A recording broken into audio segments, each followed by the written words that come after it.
বিএনপির স্থায়ী কমিটির সদস্য আমির খসরু মাহমুদ চৌধুরী বলেছেন, আবারও বলছি, বিএনপিকে থামানোর চেষ্টা করবেন না। জনগণ তাদের ভোটাধিকার প্রয়োগ করে সরকার ও তাদের সংসদ দেখতে চা। এটা বাধাগ্রস্ত করার কোনো সুযোগ নেই। বিএনপি এর জন্য বিগত দিনে অনেক ত্যাগ স্বীকার করেছে, প্রয়োজনে আবার ত্যাগ স্বীকার করতে রাজি।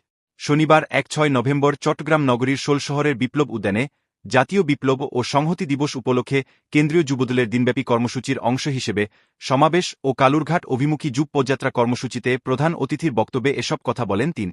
আমির খসরু বলেন, বিগত দিনগুলোতে আমরা রাজপথে রক্ত দিয়েছি, জেলে গিয়েছি, অনেক নেতাকর্মী হারিয়েছি, অনেক কিছুই হারিয়েছি জীবন।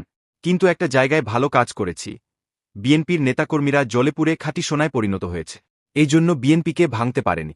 বিএনপি আজ অনেক শক্তিশালী। বিএনপিকে যারা যখনই থামাতে গেছে, তখনই তারা ধ্বংস হয়েছে। বিএনপি কোথায়, আর যারা বিএনপিকে ধ্বংস করতে চেয়েছিল তারা আজ কোথায়? তিনি বলেন,